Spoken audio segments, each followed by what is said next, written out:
Hi, welcome back to the Story Hour podcast, Voices Unscripted, Stories Rewritten, with your host, Sara Jaswal, registered counselor, certified grief educator, and certified life coach. And not to mention a lover of the human experience. And I'm just deeply passionate about getting to know people on a soul level. And so if you are new here, this is what the Story Hour podcast is about, is to have conversations about life, challenges, hardships, roadblocks, trauma, grief, like all the things that we all go through and be able to share our stories openly and vulnerably, and also talk about the transformation and how we are able to overcome any challenges that come our way. And so here we are. I'm back for another episode. I'm here solo. I have taken a little bit of a break and I am so excited to be back. I love podcasting. I just love everything about it. It's just so fun. And so I took the last actually little bit off, I think over a month, and just really turned inwards. If you listen to my last episode, I was going through a really rough time. And I did mention on there that I was taking a break. I did this detox. I was really focusing on my health.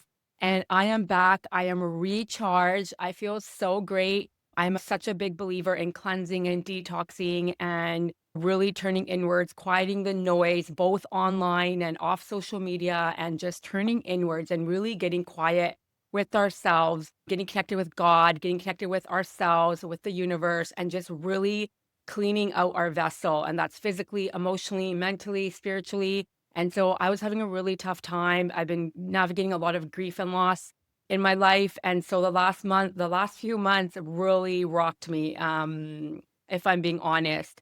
And so if you haven't listened to episode 7, please go check that out. Really talk about some really important aspects of grief and loss and life and what it means to be human. And so it's such a pivotal conversation. And I get really raw and vulnerable with you and bring you into another deeper layer of my life and just the challenges that I face with my personal lived experience with grief and loss. So I am recharged. I feel great. I'm so excited to be back here to connect with you, my TSH community, the Story Hour community. And yeah, this is a special episode, I have to say, and I'll preface that. This is a dedication episode, and I'm really excited to be doing this. And this is all about honoring my grandma, my paternal grandma. It will be 10 years since she has passed away and left a void in our family. And so I'm obviously recording this ahead of time because I want this rolled out and launched for December 5th, 2025, because that's the day she passed 10 years ago. So December 5th, 2015, we lost such a beloved soul in our family. And I just thought, what better way to kickstart my podcast back again after taking some time off with recording this episode and sharing my real lived life experience and my first interaction with death, dying, grief, and loss. And I think it'll be such a great conversation. I really want to honor her. Her name was Kaushalya Devi Jaswal. I even have a picture of her here. If you can see that, if you're watching this, you'll be able to see that. Isn't she so beautiful? It says in loving memory, August 10th, 1929 to December 5th, 2015. So, so, so beautiful. I just love it. And so this episode is all about my grandma. And yeah, I'm just really excited. I do have something that I'm going to end the episode off with is just 10 lessons that not only her death has taught me, but just death, dying, grief, and loss. Her death, of course, the lessons that she instilled in us, in our family, and what I picked up from just who she was as a woman and part of our family. And then also just what I've learned as I've grown and as I've evolved. Again, that was 10 years ago. I was 28 at the time that she passed. I had never lost anyone in my life prior to that. So that was when I say my first interaction to death, dying, grief, and loss. That's what I mean. And so I had no knowledge of grief at that time. And so I'm really going to just dive into that story and share aspects of it that I think will be really relatable for a lot of people. And then also just to honor her. I also want to share something I think that's going to be so amazing, which is like, I believe in the afterlife for sure. And such a beautiful story that our family got to experience and witness just shy of 2 years after she passed away and how she came to us. It was just so amazing. So That's what today's episode's all about. We are dedicating this episode to my grandma, Kaushalya Devi Jaswal. And yeah, where to even start? I guess, yeah, just I was 28 years old and it happened really fast within a couple of months. She was in the hospital, they're working her up and didn't really know what was happening. And she ended up passing a couple of months later. So she had some sort of brain tumor, and I don't know the exact details of that, but that's what it ended up being after getting worked up for so long. She was in the hospital for a bit, and we had visited her, and they couldn't really figure out what was going on. And I was actually in Mexico for one of my really close friends' wedding, and this was in like November. So she was probably in the hospital, I don't know, I think maybe like September onwards. And yeah, no one really knew what was happening. We didn't know how serious it was. And so I was in Mexico at the time in 2015 in November, celebrating my friend's wedding. And I remember getting a call from my sister, and we were just chatting. And then within that time I was gone, they had learned that this isn't good and that she's got some sort of brain cancer and she's not going to make it. They don't know how much time. And so my sister was filling me in on all this. I'm in Mexico. I'm distraught. And I'm just like, oh my goodness. And again, I've never experienced something like that. I've never had a family member so close to me be in a situation like that or be so sick. And so that was the beginning of it. I remember that so vividly. I can actually picture like the room I was in, who I was with. In the room that I was in was with my best friend. And I remember just bawling. And I was just like, oh my goodness, like, what does this mean? And so, anyways, I went about the next couple of days and then I come back home and we're at the hospital. She didn't want to stay at the hospital. That was one thing about my grandma, is that she just didn't want to be there. I mean, I don't blame her. Who would want to be at the hospital? The prognosis wasn't great. They didn't know how much time, but they just said that maybe looking into hospice. And she just refused. She didn't want to go to hospice. She made it very clear that she wanted to die at home. And that's what our family did. That's what her kids did. They took her home and set up like I guess it's like hospice care, but at home. So the nurses come and give them medication and pain relief or what have you. And so that's what they did because that's what she wanted. And I'm so glad that that's the way it worked out, because a lot of times I think what happens is that we insert ourselves into the situation and we're not the ones that are dying. So like, of course, it's really hard. We're so sad and there's so much emotion happening and everyone's heightened and there's just so many differing of opinions and all of that because we're all grieving in our own way. And a lot of times we lose sight of like, what does the actual person who's dying want? What are their wishes? And a lot of times we go against that. And I'm talking collectively, not just about like us, but collectively is what I'm speaking to. I hear it all the time. And so I'm a big advocate for like actually talking to the person who's dying and asking them, what are their wishes? What do they want? How are they feeling? Like, have we ever checked in on our loved ones who are passing away, who are on their deathbed?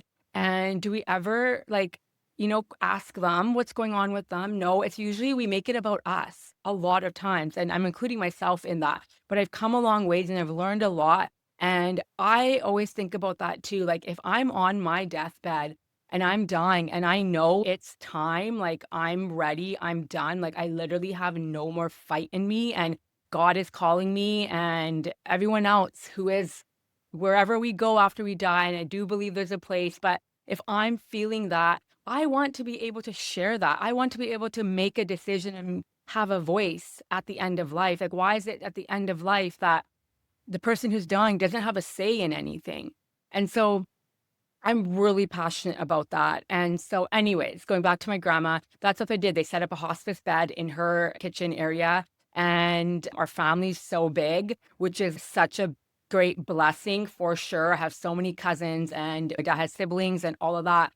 And at the same time, it can be really hard when you have that big of a family because, again, there's so many difference of opinions.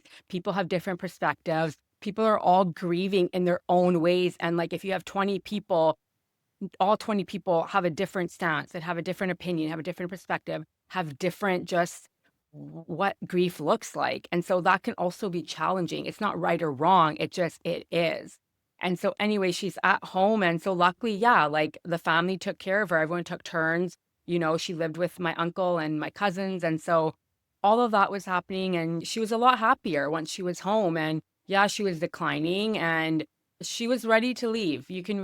I really felt that. I'm not going to speak for anyone else. And so if you're listening to this, like this is just my own perspective and my own experience of what happened with my grandma and how I viewed it as like, even within my family dynamic and family unit.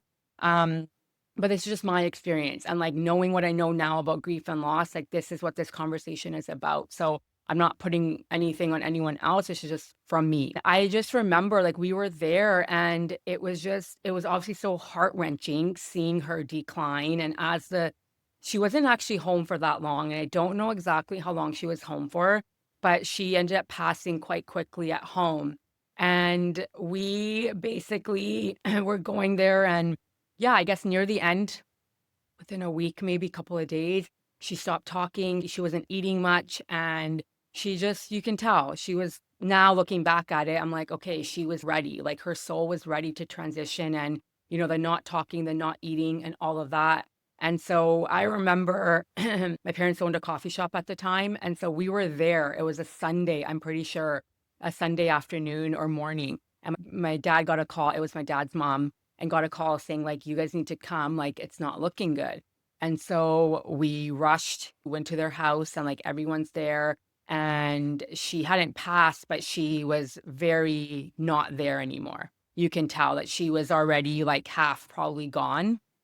And everyone's obviously mourning, everyone's crying, everyone's upset, and we're just hugging her and basically saying our last goodbyes. She was very unconscious, but still breathing. And yeah, that was that. But then I don't know, I think it was like a couple of hours later that she sort of started coming around a little bit again.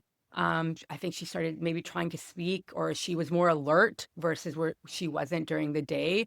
And so she was more alert. We're all there. We're just kind of hanging out. And that was like a relief, right? Like, oh, she's coming back around a little bit. She's moving. She has movement in her hands and her body, and her mouth is like trying to talk and all of that. And that was, yeah, like I know also now, just with all the grief work and the knowledge that I have, is that that's actually really normal for a lot of people who are dying and who are like transitioning and are basically almost there. That does happen. I don't know the exact reason or what have you, but so that happened and that gave us some hope. And that was like, okay, like she's back and this and that. And that was Sunday. And then basically during that week, like a couple of days later, she started to really decline, like completely. And she ended up passing away on that Friday. So basically Thursday night into Friday morning, which was midnight. She passed at like, I don't even know the exact time, but it was right after midnight. So it was December 4th. It was a Thursday. And yeah, she just was, you can tell she was just really declining and all of that. And we all went there. I remember I was at a friend's house and we were just hanging out because we didn't really expect that. And my parents and everyone were already at the house. I'm not sure how that happened and why I wasn't there, but they were already at the house. And I remember being at my friend's house and I got the call. And my brother was like, you need to come. And oh my gosh, just talking about that, like I can vividly remember where I was with, which friend's house I was at, what we were doing, and it was just really hard. And so obviously you're panicking, you're like, what's going on and all that stuff. And I don't know. And then anyways, I'm not sure kind of what followed. I think I was pretty distraught and my sister ended up driving back home and then picking me up, and then her and I then driving back to Burnaby where she lived, and that's where everyone was. And so we went back there and yeah, we just sat in the kitchen. She was an alert. She was gone and not fully, she hadn't taken her last breath yet, but she was already like Like she wasn't alert, basically. She wasn't moving, nothing, none of that. And yeah, we all were there. Literally, like, I don't even know how many of us, but maybe like 20 of us, like all my cousins and then her kids. I remember just everyone's crying and we're almost like waiting. I don't know, as weird as that sounds, it's like a little bit of a waiting game. And yeah, that was it. And you can just tell by her breathing and stuff too.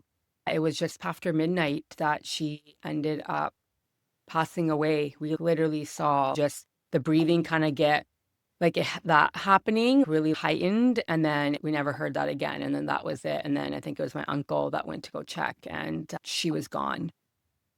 And that was so hard and so heart-wrenching, like to witness that. And, and really emphasizing this on purpose, is how beautiful it was. I remember feeling that back then when it was happening, and even more so now. I think that was honestly, truly one of the most beautiful, enriching experiences I have ever had in my entire life. Like literally being there within your entire family and walking her home. Because again, I believe in the afterlife. I believe our souls depart and we go somewhere. Where that somewhere is, I am not sure, but I do believe that. And so being able to do that together and to witness that and to grieve together, to be together as a full family unit and to collectively walk them home, metaphorically speaking, that was so I don't even know the words. I'm so lost for them right now, but it was just so touching. Obviously, it was gut-wrenching, right? Like wow, like that's crazy to think that. But if you think of it from like the spiritual lens and the spiritual aspect, you think of just God and how we're created and how we come into this world and to this earth and we're so excited and we celebrate. We're running to the hospital and visiting our loved ones who have just given birth. And it's such a beautiful creation. And we're just, wow, God did this. God made this. God made him. God made her. And it's so beautiful. Why is it so different when we die? It's not. It's the same thing. Of course, it's hard. Of course, we don't want to lose anyone, but we have to really accept the fact that this is a reality. We're only here for a short time. None of us are coming out of this alive. And so we need to get comfortable being uncomfortable, right? Like death is so beautiful. And so just witnessing that. And again, it was so hard. Everyone's just extremely upset. We're crying and her kids are doing all like the logistical things or what have you and calling the coroner. And that was something that I never witnessed either. And I don't know, I've never, up until that point, never really heard of that. No one really talks about it. We're not educated on it. We live in a grief illiterate world. Everyone's afraid to have these conversations. But I am here to say I love these conversations. I want to have these conversations.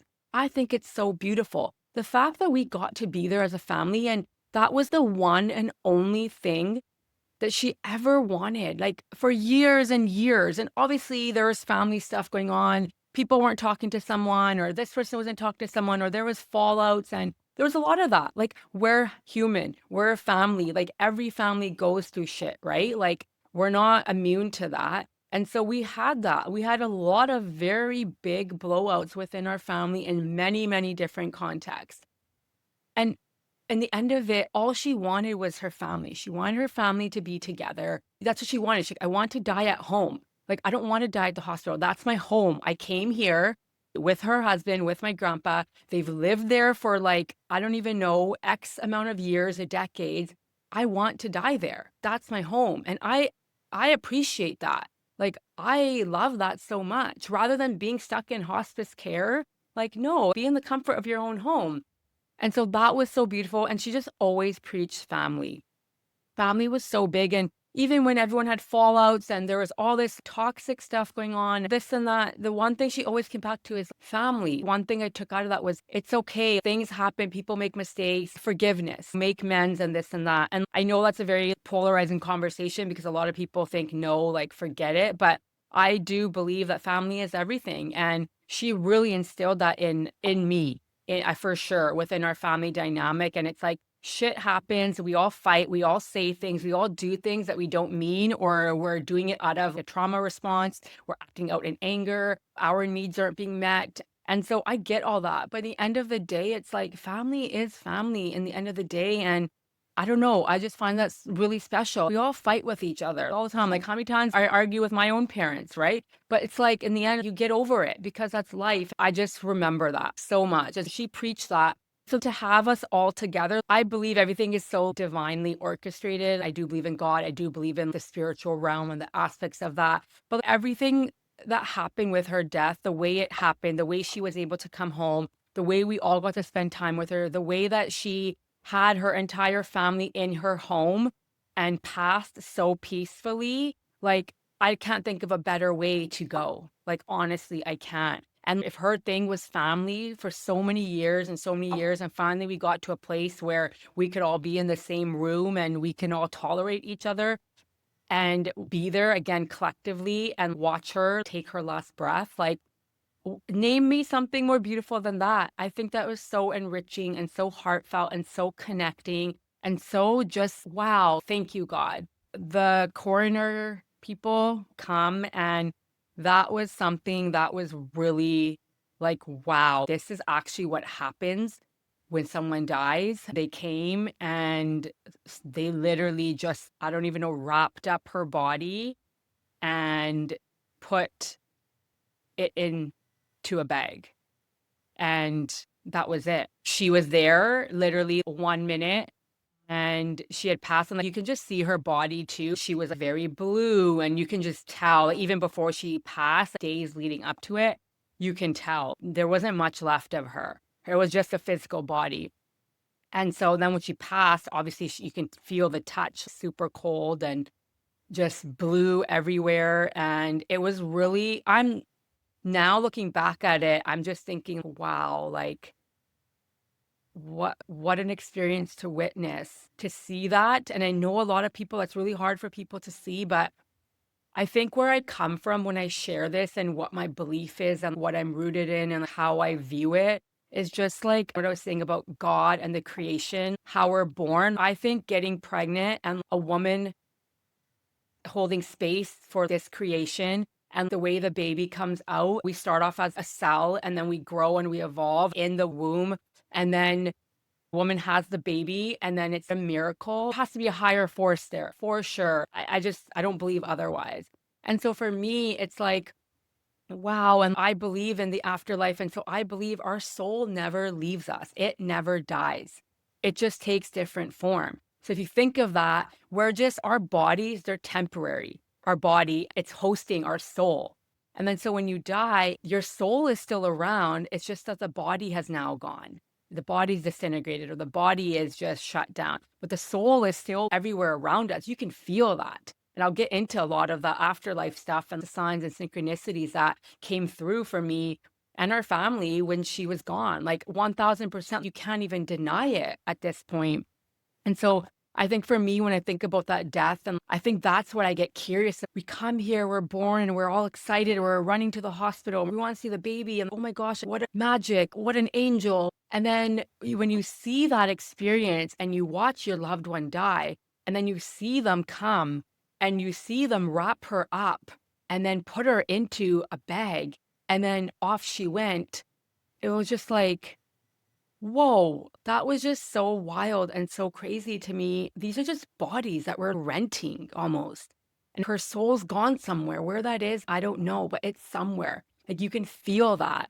And so that's how my grandma passed. And that's what we witnessed and experienced. And they took the body, and then that was it. And we just hung around, I think slept for a couple of hours. It was obviously early morning. And we got up and we went home. In our culture, what we do is when someone passes away, basically for the next like week or until you have the funeral service, people are coming to your house to where that person lived and they're mourning. And so we were getting prepared to do that because it was a Friday middle of the night that she had passed. So we knew people were going to start coming, and she knew a lot of people. She had a big community, a lot of friends, a lot of family, this and that. And so we basically, from then on, were at the house for a week, and it was packed. People were coming in and mourning, and it gets really heavy. It's exhausting, right? Because you're having to cater to people who are coming. And I think that's also a big conversation in our community and in our culture is some of that needs to stop maybe because it's so much for the family who's grieving and hosting, and it's just a part of it, and you're exhausted, which I can see why. It's like retelling the same story because people are curious, right? Like what happened, how did they die, and all of that. And so it's exhausting. I remember my mom sharing that last year when my maternal grandma passed away. It's really taxing on the body and then mentally, emotionally too, of having to repeat this story time and time again. And I get that it's constant. You're doing that for a week's time and people are coming in and out, but people are also bringing food and trying to support the family and stuff too. There's something so beautiful I find about that when the community comes together, when your family comes together, it takes a village. It literally takes a village to live life, to be a human. I truly believe that. And I know not a lot of people have that, but I think it's such a big blessing. And I come from that. We come from a family like that. And again, there are a lot of cons with that. But I think when times like this, when families come together like that and friends come together and they show up for you, they show up in different ways.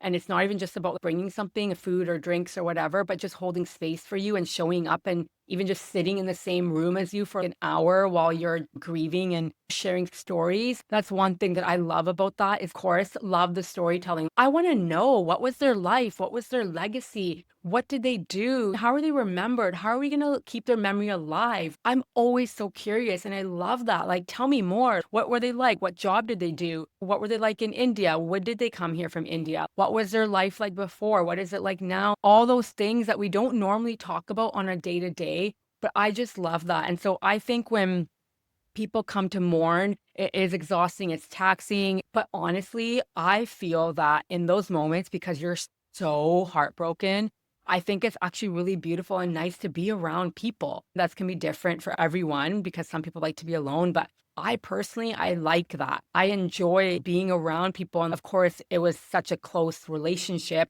So all my cousins, we were there and he would make coffee runs and there was a lot of memories that were built during that time from when she passed to after. And honestly, it's the togetherness for me that really does something in my heart and in my soul. And I just love that so much.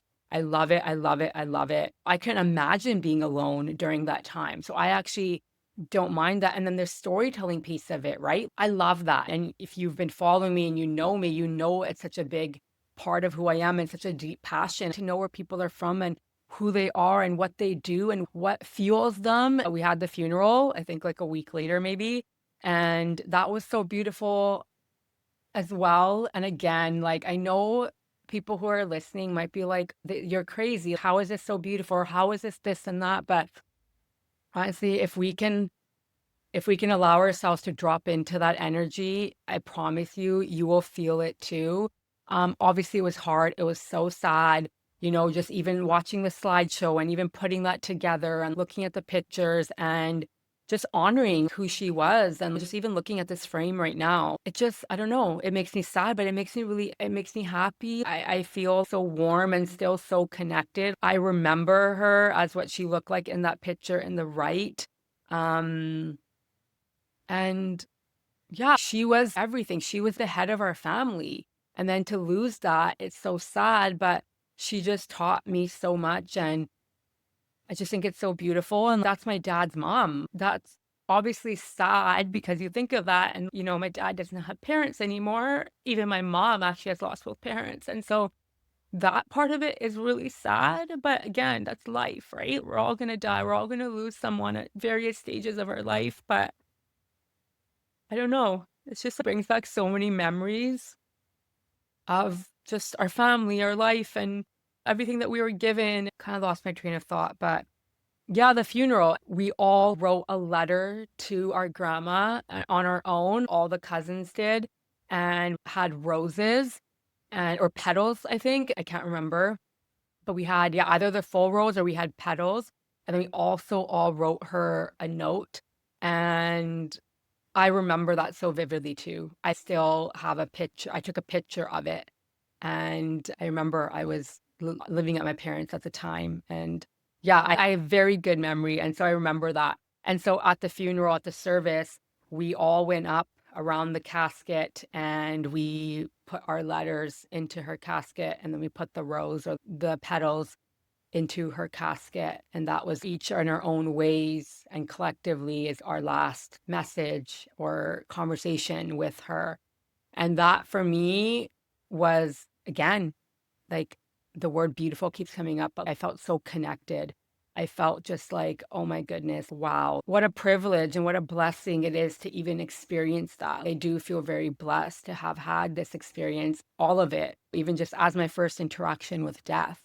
I vividly remember this too. I just remember calling her name as they were wheeling the body and the casket into the cremation. And I remember just screaming, Grandma. And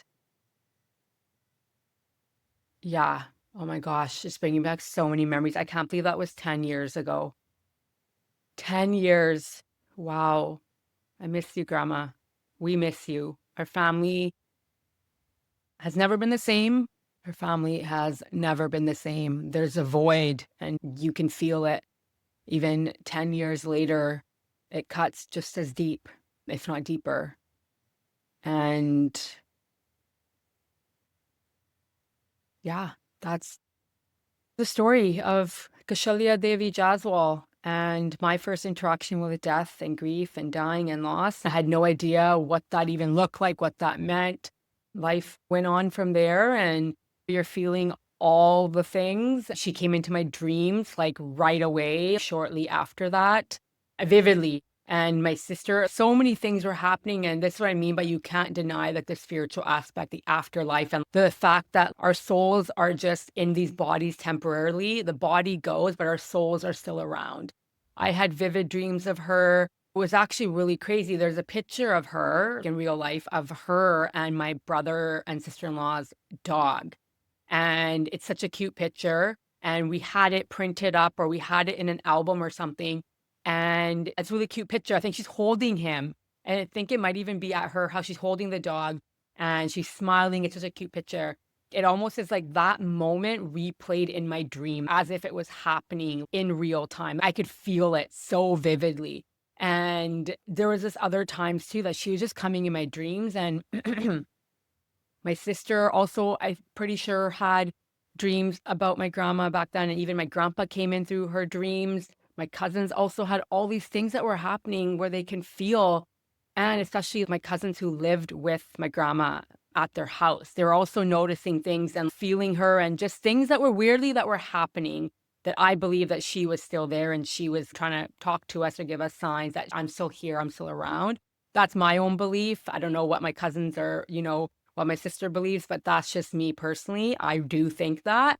And so that was really cool. And I'm like, oh my gosh, it's crazy. She's reminding us, she's telling us that I'm still here. You're okay. I'm here. Anytime you need me, just talk to me. Like I'm here. I love that. I ran with that because I do talk to her. I do talk to even my maternal grandma who passed a year and a half ago. And I feel their presence. It comes in so many different ways. And I love that. And it keeps me going, to be honest. And it also just helps carry their memory forward as well. It keeps their memory alive. And so that was that. And back to all the feelings and all the emotions, like all of it, when you hear about grief, the 5 stages of grief are very real. And of course, they're not linear. And I really want to make this really clear because people have such a hard time. And I know people shut it down, but it's one model. When you hear about 5 stages of grief, it's not to put you in a box or to label you or to put you in some sort of category. It's just a way. And if you actually read where it originated from and why it came about, it's because it was meant to just put words to what people were feeling. And so if you're listening and you're like, well, that doesn't apply or what have you, I really would encourage you to sit down with that. It's just one model. It helped me. It saved me in so many ways. I didn't know what grief was. I couldn't put words to what I was feeling. And so the 5 stages of grief, denial, anger, bargaining, depression, acceptance. Those are the 5 stages of grief. I talk a lot about that in the work that I do in grief and loss. both in death loss and also very important in non-death losses. And so when I teach that and I educate people on what that is and really go into that and really emphasize that this isn't linear, but if you're feeling some way, this might be what you're feeling. It's just a way to put words to it. You got the denial, you're in denial, you're in shock. No, that can't be true. There's no way.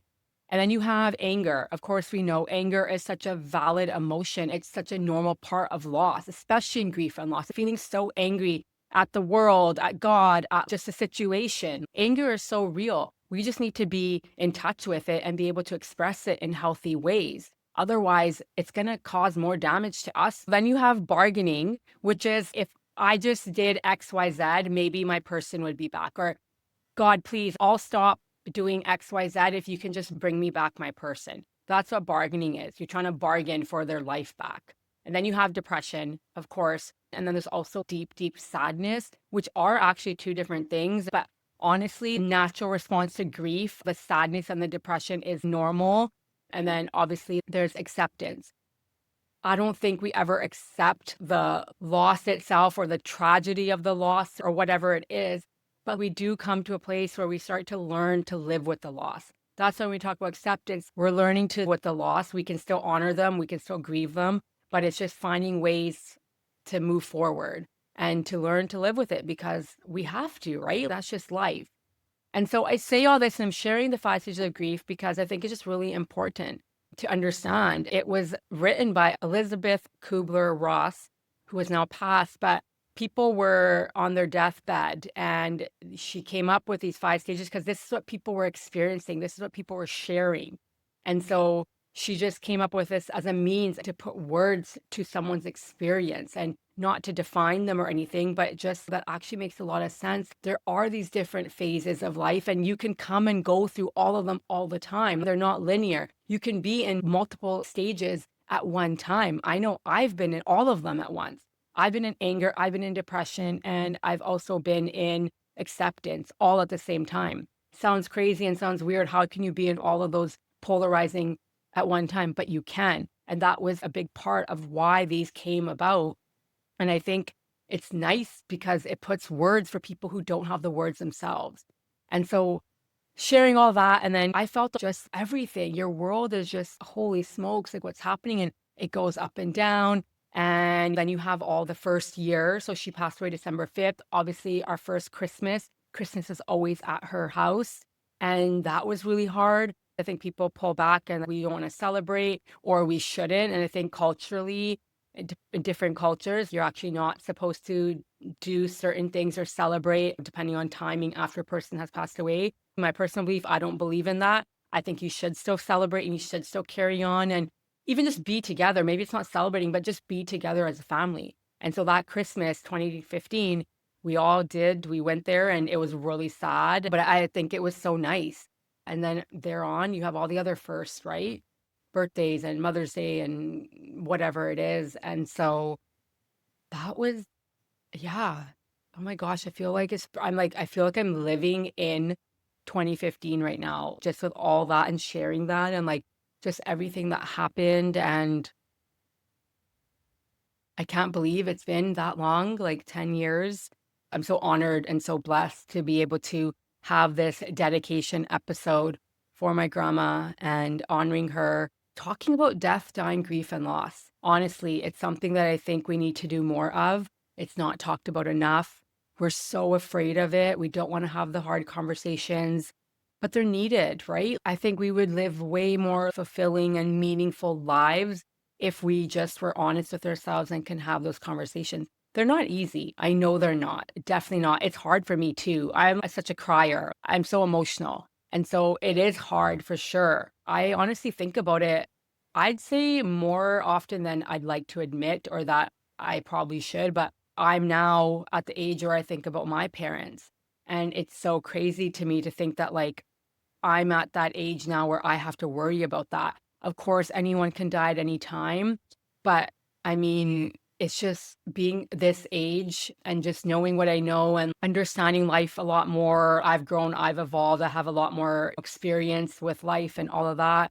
But I think about that with my parents and we're not very open. We don't talk about these things in such depth, but we've come a long ways, I'd have to say. And I think both my grandmas passing away, especially my mom's mom, I think obviously men are just different. But with my mom, watching her grieve her mom did something to me for sure. And that whole experience, which I'll talk about another time, but it was just so interconnected too, right? And so I want to have those conversations and I hope we can get there and have those open conversations about life and what are their wishes and how do they want to go? Where do they want to get cremated? All the things, right? And we don't talk about that enough. I think death can be our greatest teacher if we allow it. There's something really special. It really fuels me and it really helps me to continue doing what I want to do and to live big and boldly and unapologetically and all those things because we only have one life and it's so short. This is going to sound so crazy, but I wonder sometimes if I was on my deathbed right now, what would I do? What regrets would I have? And I think about them. And so a lot of regrets come through. And then I go to myself, Sarah, change that. You don't want to be on your deathbed with these regrets. Change that. How can you change that? How can you pivot? How can you live your life in a way that you won't be on your deathbed saying, I regret this, and go and do that damn thing that you're so scared of doing or that's so on your heart that you're going to regret if you don't do when you're on your deathbed. And so for me, that really fuels me. And other people's death also fuels me. I have to be honest. When I look at other people's life and their legacy, which I think is such an important part about the death, dying, grief, and loss component of our life and our human experience, is what's their life and legacy? What did they teach? What did they share? What was their wisdom? What was their knowledge? What did they do in the world? How are they of service to others, to themselves? What difference did they make in the world? What changes did they advocate for? And what did they do? And all of that inspires me so much. Like, wow, lived to the fullest. The way they showed up, their energy, the way they were day to day, the way they treated other people, the communities they built, the legacy they left. Like, to me, that's what's important. That's what matters. That's why I do the work that I do. That's why I'm having this conversation, is because for me, this is my fuel. This is my passion. This is my why of being of service in this way and being vulnerable and having these open conversations, because most people don't have them or aren't comfortable. I'm trying to show an example of what it means to get comfortable being uncomfortable, being vulnerable, because it's not easy. You think it's easy for me? Yes, it's gotten easier over the years because I've been doing this for several years now and I've put myself out there and I've failed. I still fail. I have many setbacks, many moments of what am I doing? Am I doing enough? Am I doing too much? This and that. I think that's really human. But to see where I was and where I am now, it's night and day difference, like completely different person.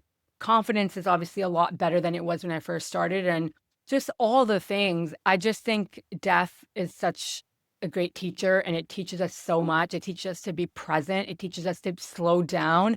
We're so busy in our worlds of hustle bustle, going here, going there, and not having time for ourselves. And obviously that's not healthy. And I talk about this a lot. If you don't take time for yourself, you don't take time to be with yourself, with your emotions, with your feelings, with your body, and really tune inwards and really get to know yourself, it's going to cause so much havoc in your life. It's going to cause just so much illness, even physically, and then mentally, emotionally, you're not going to be okay. And so when we look at death, dying, grief, and loss, it's such a perfect example of why we should slow down, of why we should take time to appreciate the small things, because the small things are the big things in the end of the day, right?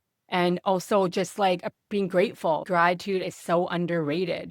And I think one of the biggest life hacks there ever could be is waking up every morning and going to bed every morning and speaking what you're grateful for. I do that all the time. Today I'm grateful for. I actually start my journaling with that. I write the date and then I write today I'm grateful for, and I'll list out whatever comes through to mind. And you know what the number one thing is I'm so grateful to be alive. Congratulations, Sarah, you get another day. I actually repeat that to myself when I wake up. Congratulations, Sarah, you get another day. I'm so grateful for my breath. I'm so grateful to be alive. I'm so grateful to have another chance at life, because There was someone that didn't get to wake up today. Someone didn't have another breath. Someone didn't have another chance at life. And for that, I am grateful. I'm sad for that person, but I am grateful that God gave me another breath, another chance, another day to chase my dreams, to be of service, to help someone, to speak my voice, to speak my truth, all of that. I always start my day with that. And then going to bed is another really good practice to have. What were you grateful for the day? Today was such an amazing day. I did X, Y, Z.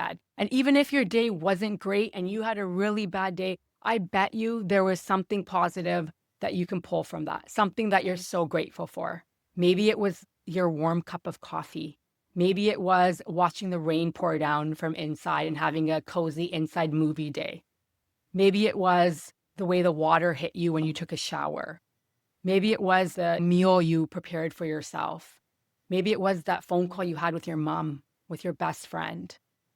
There's something good in every day. I do believe that. We just have to search for it. We're so conditioned to look for everything that's going wrong in our lives. And I'm guilty of this too. We can sit there for hours on end talking about it, bitching about it, complaining about it.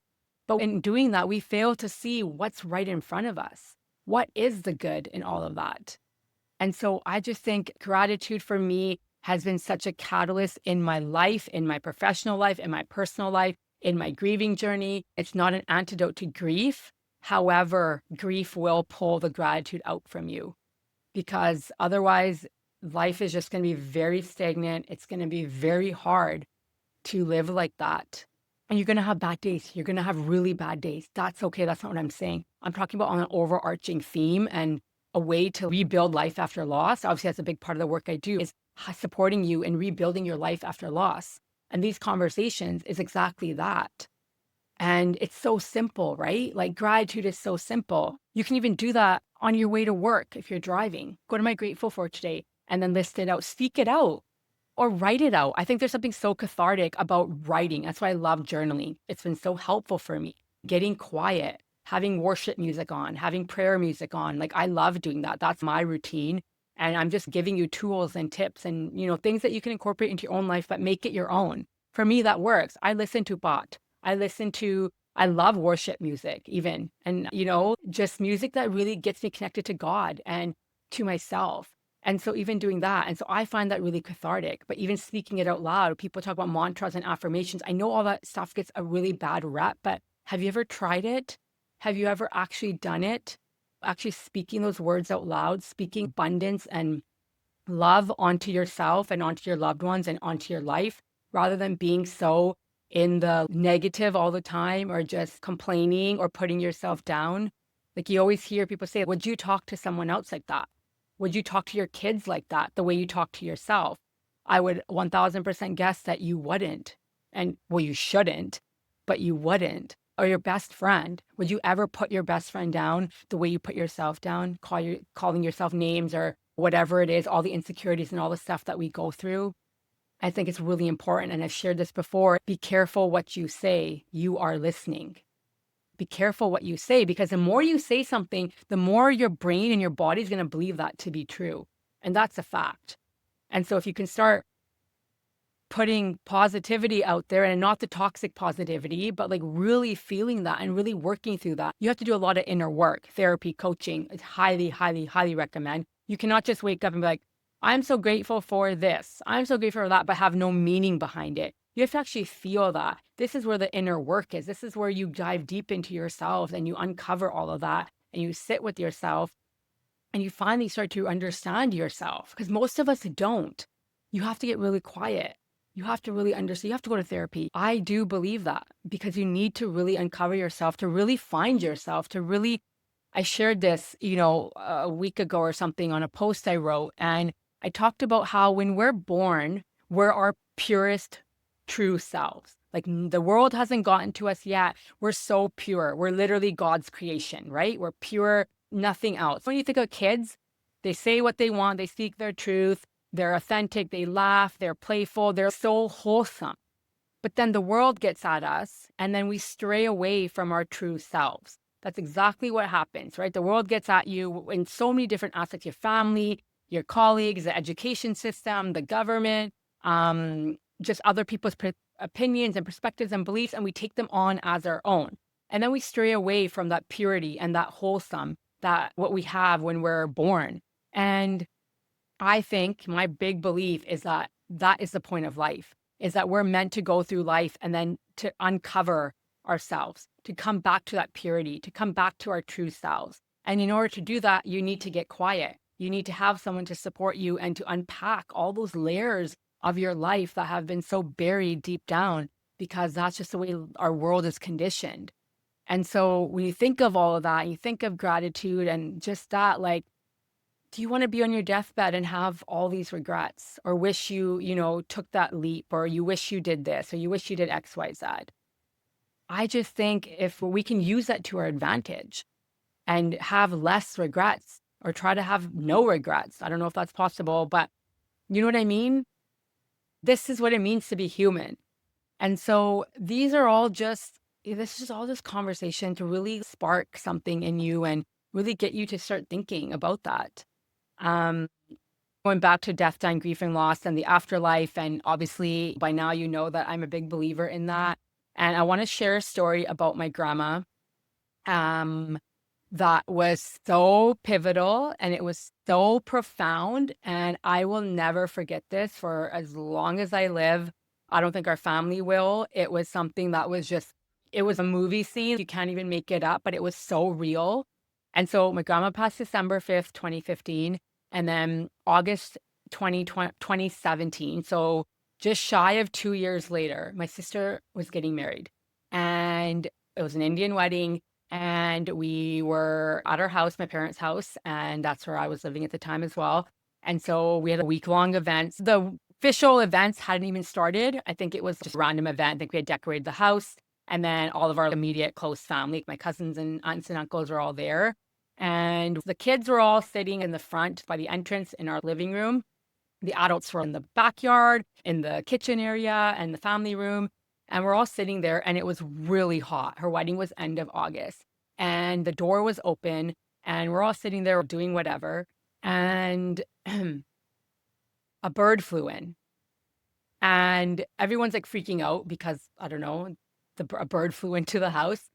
And everyone's like, what's that? What's that? And at first, we were all laughing and we were mad. We're like, oh my gosh, because we told my brother-in-law's side, no pranks. We're not doing any of this stupid pranks. Don't do it. Let's call it truce right now. Nothing extravagant. You know, people get like animals and bring them to the people's houses. That's a thing. I think it's so stupid. And I'm not a big fan of all the pranking. And so we had said that. So we're like, what the fuck? Like, why did they do this? We thought it was them. And we're so mad. What the heck? This is so stupid.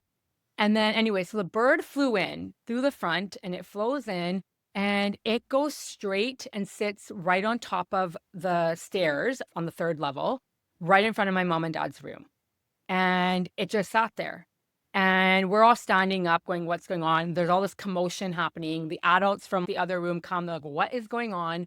And we're like, oh my God, a bird flew in and it was just perched up in front of my parents' bedroom and just sitting there. And you guys, it wasn't a bird. You know what was it? It was a white dove, a pure white dove. I am not kidding. I am not making this up. It was a white dove. And it was wild. And it was just sitting up there, just perched up. It was so beautiful. I remember standing and my best friend was beside me and my aunt was there too, who is my grandma's daughter. And I remember just saying, I think we all just said, oh my gosh, that's grandma, which is so crazy for me to say that now because I was not crazy, but I guess I wasn't very in tune with my spiritual side at that point. I had no idea. I wasn't connected to God. I wasn't connected to myself, but we all said that. We felt that. And my aunt was like, oh, that's mom. So whatever, that's all happening. My uncle went upstairs and the bird didn't even flinch, the dove. It just sat there. He picked it up and he brought it back down and he let it go. It flew out. And we're all just at each other and everyone's Googling what's the meaning of a white dove, like we didn't already know. But it was so profound. It was something so special. And the funny thing is that right before that, my cousin and I had gone to the store because we were going to surprise my sister with, we got a locket made of with my grandma's picture in it to put on her flower bouquet for her wedding. And so we had gone during the day, or we had done that, and we had brought it back. And right after that is when the dove came and that whole situation happened. And it was just, oh, if that's not the afterlife, if that wasn't our grandma, if that wasn't a sign, if that wasn't a message, like, I don't know what is. It was so cool. And I don't know, it just makes me so happy. And just like the memory of that. And oh my gosh, I see you, grandma. I see you. I feel you. I hear you. Like, oh, I love you. That was just so precious and so, oh my gosh, so sacred and so heartwarming. Oh, yeah. Story doesn't end there. So, whatever, that happened. The night goes on. And the next day, we had a function at the hall. So, we weren't having a function at the house. And so, during the day, my dad was cleaning outside. He was cleaning the front yard. And I came upstairs and he was like, "Oh, the dove came back, right?" And I was like, "Excuse me? What?" And he's like, "Yeah, a dove came back. I was cleaning the driveway." He's like, "It was outside, perched on the window where Monica sleeps," which is my sister. And I was like, "You're lying." Because I thought he was just joking. Because I'm like, I don't think he really believed in it. But he was like, I came back. And I was like, oh, he's probably skeptical. Probably that's just random. And I'm like, "You're lying." He's like, "No, no, no." He's like, "I'm serious. It was up there. It was a white dove, not even any bird. It was a pure white dove perched up on the outside, the roof where my sister's room was." And then my dad said it stayed there for a couple of minutes and eventually it flew away. And the funny thing is, not funny, but like synchronicity is that's the room my grandma used to sleep in. When she used to stay over on our house, that was the room she used to sleep in. My sister would come sleep in my room and we'd give my grandma that room. And that was my sister's room and it was her wedding. So like everything about that was just so connecting. Holy smokes. And I remember when my dad said that and I'm like, okay, even if I had an ounce of doubt that that was my grandma or that was a sign, that was completely abolished. Like, no way she was there. That is her in dove form. And I just thought that was so beautiful. And for my dad only to see her the next day, my mom was busy in the kitchen doing things inside. My dad was doing stuff outside. I didn't obviously see it, but like then for my dad, that's his mom. How special was that, that he got to see that for a second time and perched up on the roof as he did. And that's the story about Kaushalya Devi Jaswal in dove form. Like, oh my gosh, I love it. It makes me so happy. It honestly, truly does. I've never seen a white dove after that. And that's not common, right? You guys, like, come on.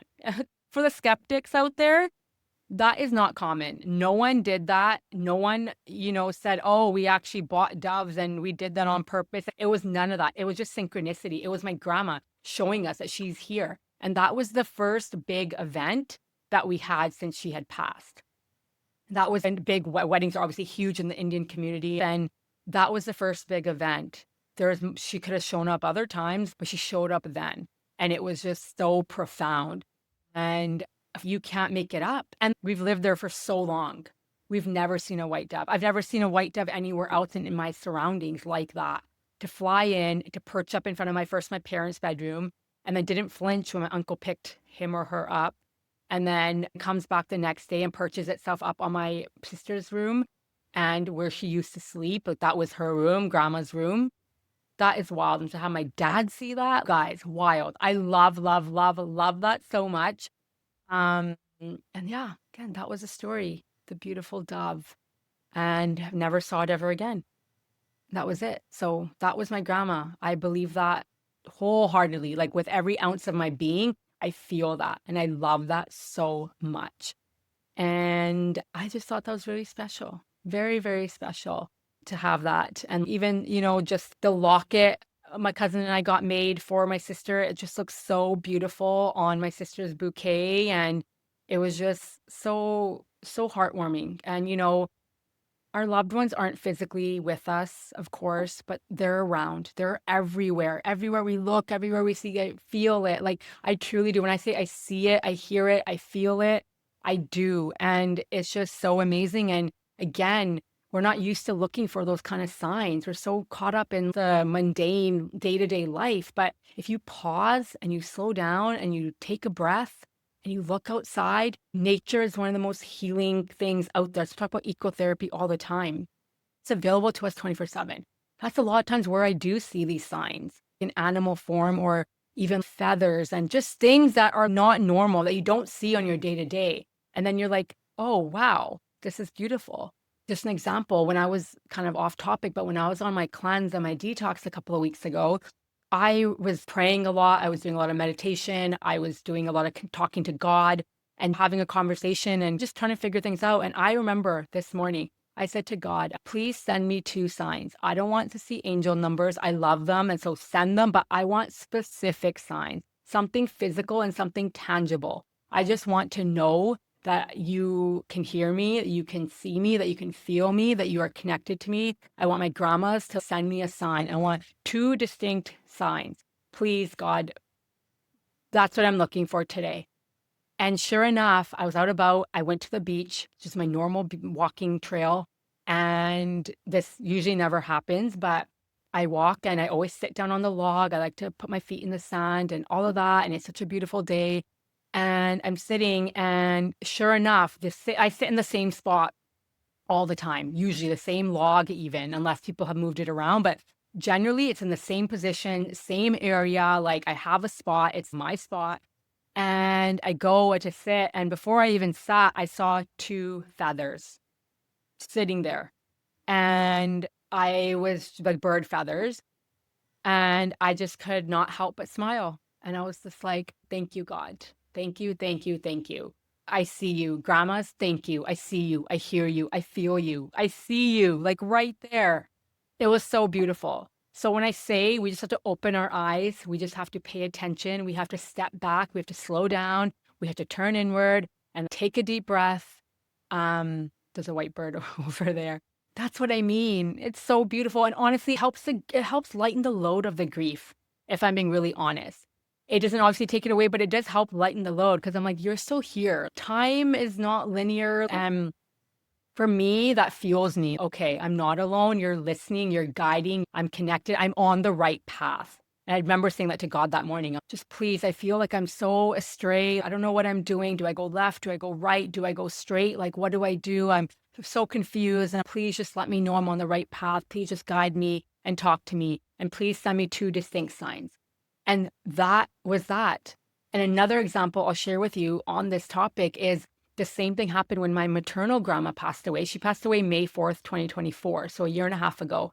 And again, maybe I'll share that in another episode because I want this to be about my paternal grandma. But when my maternal grandma passed away, same thing. I was feeling stuck. I was feeling bogged down from life, professionally, personally, and everything. And I was just like, God, please send me 2 like distinct signs. Grandmas, I know you're there. I know you're my angels. Please talk to me, guide me. I feel like I just don't know where I'm going. Again, do I go left? Do I go right? Do I go straight? Do I revert back? Like what do I do? And the same thing I said, please God, send me 2 distinct signs, 2 physical, tangible signs that I will know that you are listening and that you are with me. Sure enough, I go do my regular walk, my weighted vest walk. Same trail, same everything. I've been doing that for 5 years now, almost 6. I've never seen deer or any animal outside of dogs with their owners on that trail, ever. I'm sitting there in my weighted vest and I'm on my phone. I'm knee deep in my phone. I was drinking water, taking a break, and I was knee deep in my phone, which is like so stupid. And all of a sudden, I look up and I see a family of deers, 2 deers.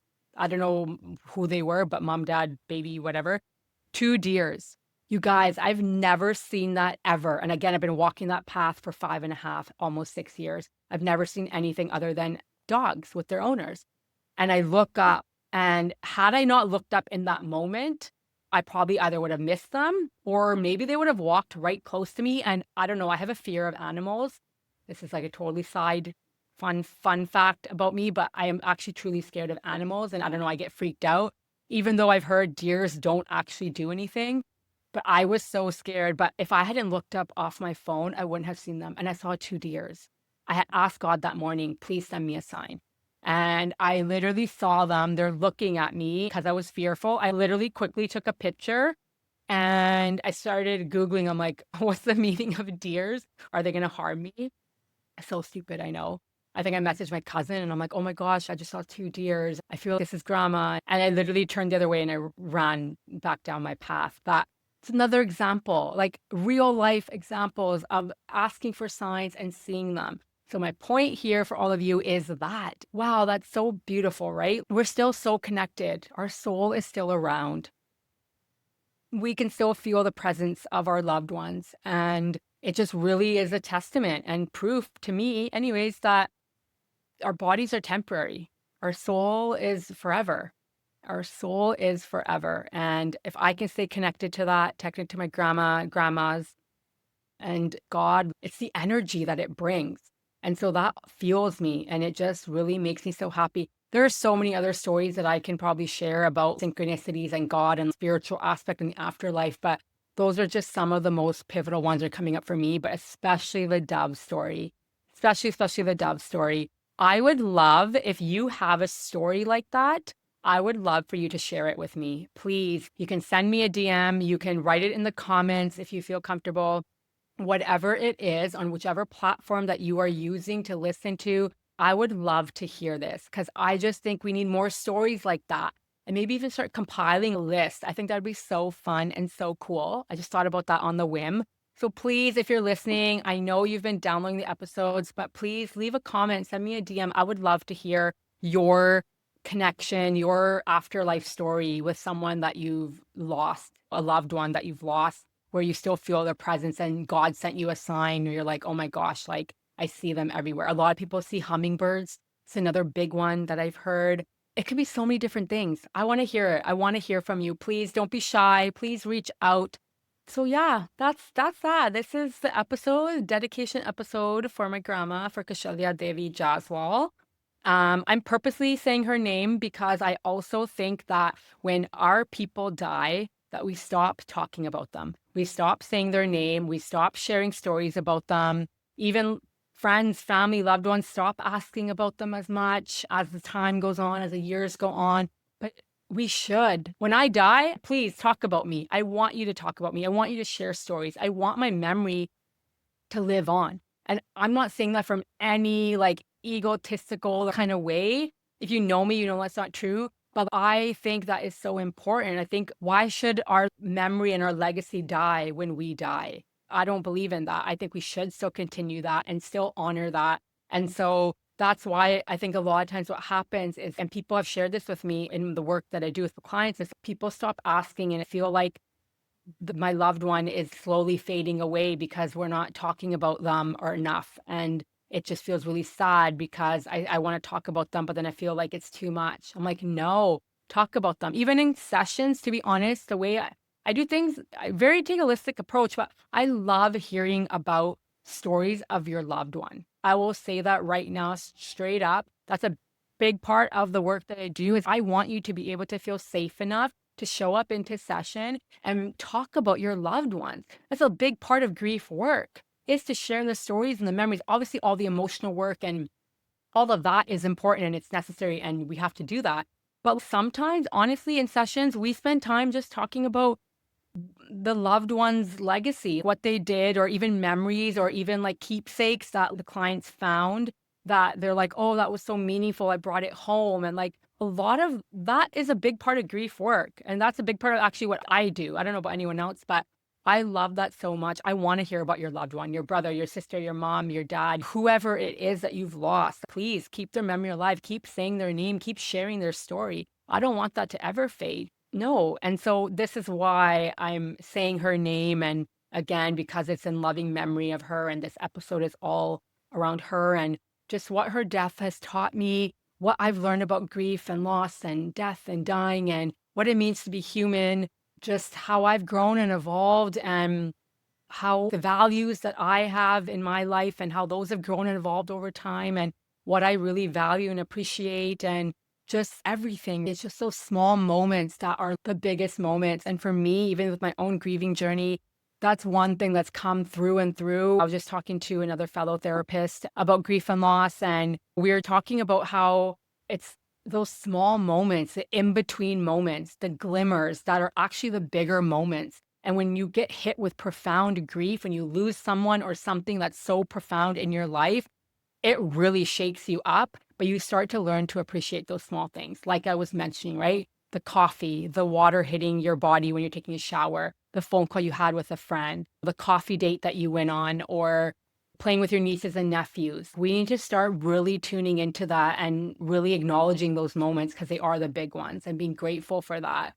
I'm going to end this off with 10 lessons I've learned through my grandma's death, what she has taught me, and then through my own grieving journey, and then just in general, death and grief and loss through my professional, my education and training. There is so much more, but I came up with 10 because to honor 10 years of my grandma, Kaushalya Devi Jaswal.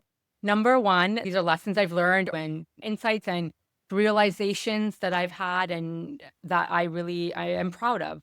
So family is everything, blood and chosen. We are not meant to do life alone. It takes a village.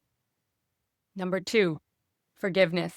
It's okay to forgive the ones that hurt you. You may never forget, but holding on to anger and resentment is only harming you, not them. Number three, you do not have to be super close to someone or talk to them daily to feel and experience the gravity and depth of grief and loss. That's a really important one to recognize because a lot of people will ask you, were you close to them? And I always felt that a little bit jarring. I know it's not intentional, but it implies that because you weren't close with them, that you shouldn't feel so much grief and loss.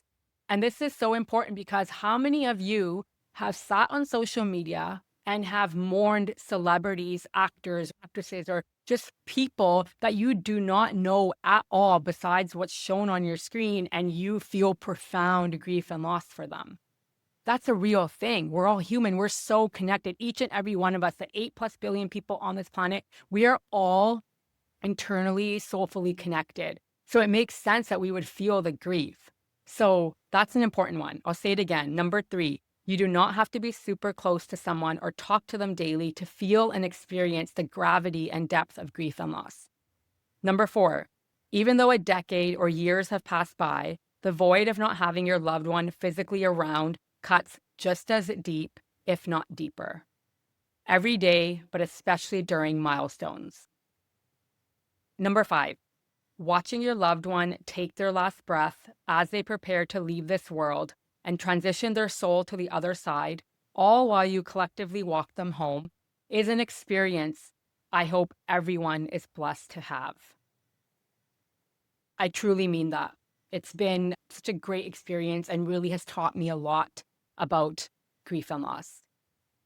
Number six, death is inevitable and we are all going to die. It's a mere fact and reality of life and the human experience. Death should be celebrated equally as it is mourned, not the way someone died or how tragic it was, but the life they lived. Celebrating our loved ones' life and legacy they leave behind is so important and helps keep their memory alive. Number seven, we need to get comfortable being uncomfortable. Have the hard conversations. Talk to your loved ones who are dying and ask them how they feel. Ask them what they want. What are their desires? What are their last wishes? Remove yourself from the equation. This is about them, not you. Number eight, death is our greatest teacher if we allow it. Allow it.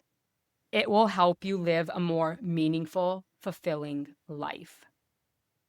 Number nine, have faith and trust in the afterlife. Get quiet enough and watch and listen for signs, synchronicities, and messages. You will be amazed at what you uncover and how close and connected you are to your loved ones, even decades after they've passed. They are everywhere. Our souls never die. They just take different forms. Number 10, never stop living your life. Dream big, be audacious, speak your truth, express yourself vulnerably and authentically, be unapologetic, love hard, live free, spread your wings and fly. We have one life. Let's make it count.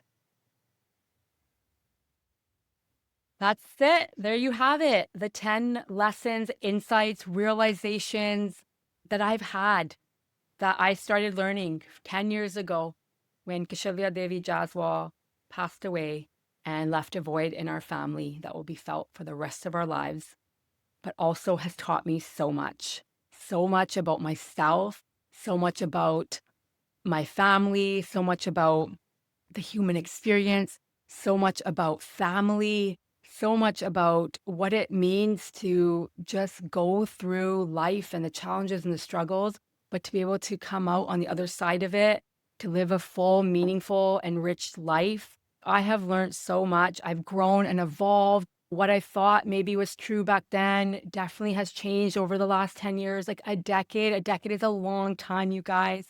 So much can happen, so much can change. I'm just so grateful and so blessed that I get to be here. I'm alive. I get to breathe. I get to wake up every morning and have another chance at life. One day my time's going to go. One day I won't wake up. I won't be so fortunate to have another breath. But until then, I am going to continue to speak my truth. I'm going to continue to live. I'm going to be bold. I'm going to dream big.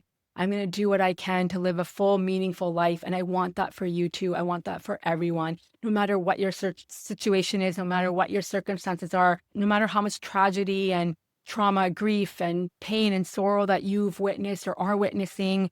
I just hope for everyone to come to a place where they can, despite all of that, can still find meaning in their life and still find gratitude and still find love and nourishment and wholesome and connection and come back to our purity, that original purity we have when we are born, when we are brought into this world, when we take our first breath, when we take our first cry, God's beautiful creation. That's what we are coming back to. That is our homecoming. True, true, true, fully, wholeheartedly. That is the ultimate homecoming. I really hope this episode was inspiring and just insightful. And I had so much fun speaking to it. It's the Story Hour podcast. We love storytelling over here. And I love especially this, talking about grief and loss and death and speaking to our experiences, but also sharing memories of our loved ones. I want to have these conversations all the time. And so thank you, thank you, thank you for being here, for allowing me to come up here and show up vulnerably and authentically and unscripted and just speak from my heart, because that's where I thrive the best. It's just speaking from my heart and bringing my personal and professional experience together. And it's just such an honor to be here. And I really appreciate all of you who tune in, who download the episodes. If I could ask for one favor, if you will, if you could please also continue downloading the episodes, but give the podcast pages a follow. They're in the show notes. I'm on TikTok and I'm on Instagram. I'm on Facebook. I am on Spotify. I am on Apple Podcasts. And I would really love if you could subscribe to those channels, to the YouTube channel, to the Spotify, Apple. Follow me on Instagram and TikTok, and also leave a review. If you don't mind, that would be really helpful. If you could leave a review, let me know what you think. What have you learned so far? I would love to hear from you. I'm very big on the community and the connection piece of this. And so I want to hear from you. I love when you share what takeaways you have. And so I would really be honored if you could do that. And I'd be really grateful and appreciative if you could follow the channels and actually subscribe to them and share this with anyone. Share the Story Hour podcast with anyone who might need it, right? I think the more the better, the more the merrier. And so I am just grateful for all of you, and I am not going anywhere. I'm hoping to grow this community and to evolve and to grow as well. I have a couple of guest episodes coming up. I have that coming out for you. And so I'm really excited to have these guests onto the podcast. There are going to be such great, profound conversations. So that will be coming up next. This episode will air on December 5th, 2025, because that will be exactly 10 years since my grandma passed away. And so this is to honor her, her life, her legacy. I would really appreciate you if you could share that with anyone who feels called to listen to the conversation. If you have a story about your loved one coming to you in some sort of form and sending you a sign or a message, and you have a story like the one I shared about the dove or the deers, the feathers, please, I want to hear from you. Send me a message. I am so open to it. I love connecting with you all. And I want to hear more of these stories because I think it will lighten the mood and it just brings a lot of connection for me, for you, for us, and for our loved ones, right? They can see us, they can hear us. I'm sure my grandma's listening right now. I'm sure both my grandmas are sitting there together right now, somewhere out there, wherever they are, wherever we go. I'm always curious, where do we go after? I'm just really proud. I'm really proud that I'm her granddaughter and I've taken grief and loss and turned my own grief and loss, her grief and loss, and her death and dying, and turned it into something really special, both professionally and personally. And I hold a lot of pride in that. And that means a testament to her and to my maternal grandma. It's so amazing. And I love it so much. I will leave you with that. And that is it for the Story Hour podcast.